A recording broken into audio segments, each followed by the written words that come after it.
Assalamualaikum warahmatullahi wabarakatuh. Jawa Timur mempunyai status cukup parah saat ini dalam masa pandemi COVID-19. Ada baiknya selalu patuhi peraturan dalam pencegahannya. Halo, apa kabar? Saya Indri Panjalu hadir kembali untuk Anda hari ini di program Memo Newsroom. Peringatan bagi warga Kota Blitar yang sedang keluar rumah agar selalu menggunakan masker. Apabila tidak, akan mendapatkan hukuman berupa push up. Dan berita selengkapnya hari ini adalah Perpusnas Bung Karno terapkan sistem Anda pesan kami siapkan. Hukuman bagi warga Kota Blitar yang tidak menggunakan masker. Abaikan ketentuan ajaran baru saat pandemi, 2 sekolah di Tulungagung dapat teguran. Hajar 2 bocah napi asimilasi Ponorogo dibekuk. Perekonomian Singapura memasuki resesi.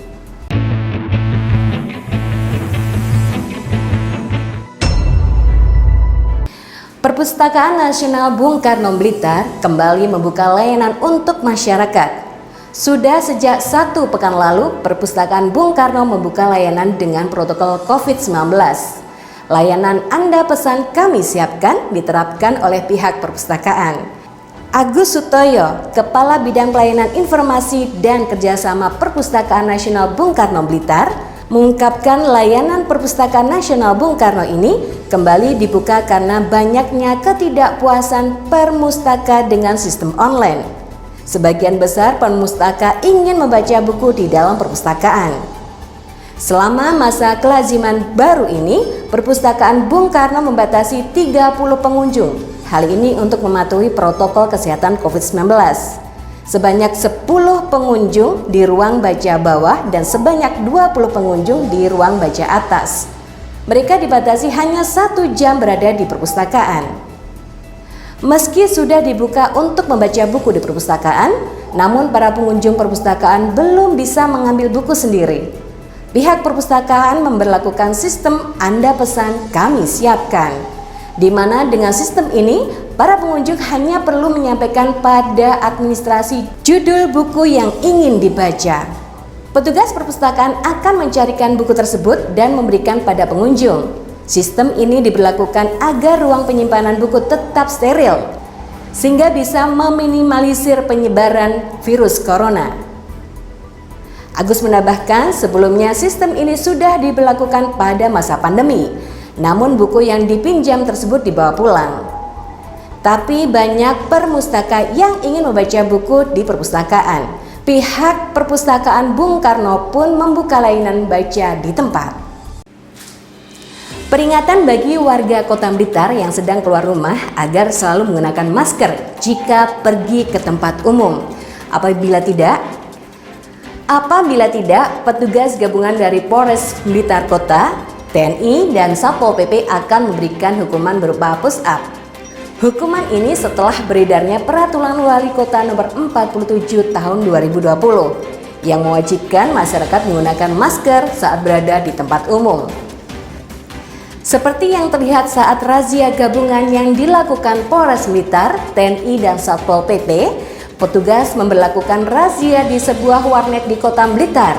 Hasilnya, masih ditemukan beberapa warga yang tidak menggunakan masker saat berada di warnet. Tidak hanya hukuman push up saja, petugas juga akan memberikan sanksi kepada para pelaku usaha. Sanksi yang diberikan berupa teguran hingga penutupan sementara. Diharapkan dengan sanksi tersebut dapat meningkatkan kesadaran dalam menggunakan masker. 2 sekolah di Tulungagung dapat teguran dari Dinas Pendidikan Pemuda dan Olahraga setempat. Pasalnya, sekolah setingkat menengah pertama itu dinilai mengabaikan protokol kesehatan pencegahan pandemi COVID-19. 2 sekolah itu nekat menghadirkan peserta didik ke sekolah dengan berbagai alasan. Padahal sebelumnya, memasuki tahun ajaran baru 2020-2021, Dinas terkait telah menerbitkan surat edaran tentang pelaksanaan masa pengenalan lingkungan sekolah secara daring. Pemerintah setempat belum memperbolehkan kegiatan belajar mengajar KBM di sekolah karena Kabupaten Tulungagung masih masuk zona oranye penyebaran pandemi COVID-19. 2 sekolah tersebut adalah SMP Negeri 2 Tulungagung dan SMP Al-Azhar. Disdikpora sudah memanggil pihak sekolah yang dinilai abai tersebut. Merujuk keputusan Menteri Bersama, KBM bakal dilakukan secara daring hingga daerah tersebut memasuki zona hijau penyebaran pandemi COVID-19.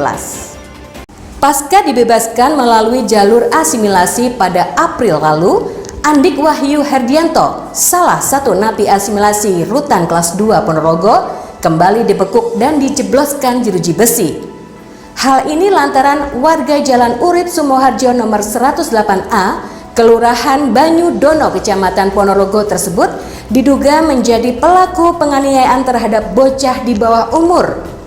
Andik ditangkap bersama satu rekannya, Jevian Andika Wardana, warga Jalan Lejen S. Sukowati nomor 37, Kelurahan Kaninten, Kecamatan Ponorogo, yang juga ikut menganiaya korban DH dan CA, warga Kecamatan Ponorogo yang masih berusia 17 tahun.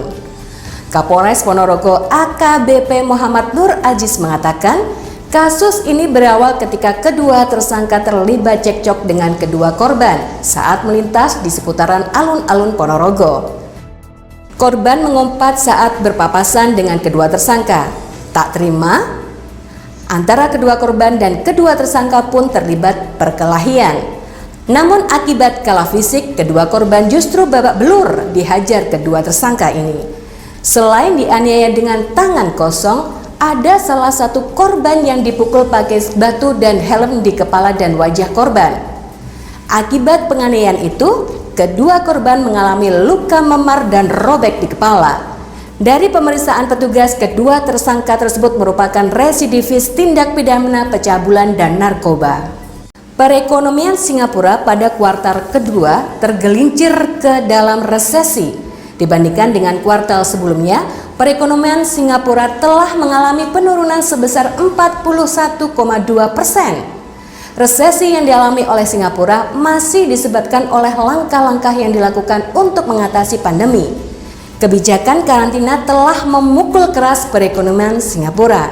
Padahal perekonomian negara seluas 721,5 km persegi itu sangat bergantung pada kegiatan perdagangan. Berdasarkan survei yang dilakukan pada para ekonom, perkiraan penurunan ekonomi yang dialami oleh Singapura hanya sebesar 37,4%. Namun pandemi yang belum bisa teratasi ternyata memberikan dampak yang lebih besar pada sektor konstruksi yang mengalami penurunan sebesar 95,6%. Menurut data dari Kementerian Perdagangan dan Industri Singapura yang dirilis pada hari Selasa 14 Juli, produk domestik bruto Singapura saat ini turun sebesar 12,6%.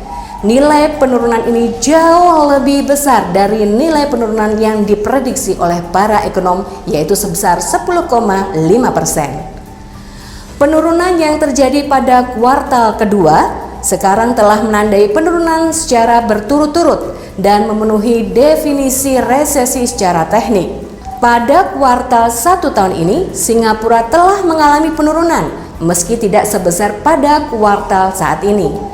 Nilai penurunan pada kuartal 1 hanya sebesar 0,3% secara tahun ke tahun dan menurun 3,3% dari kuartal sebelumnya. Usai sudah Memo Newsroom untuk edisi hari ini. Terima kasih kebersamaannya. Saya Indri Panjalu pamit. Mohon maaf. Wassalamualaikum warahmatullahi wabarakatuh.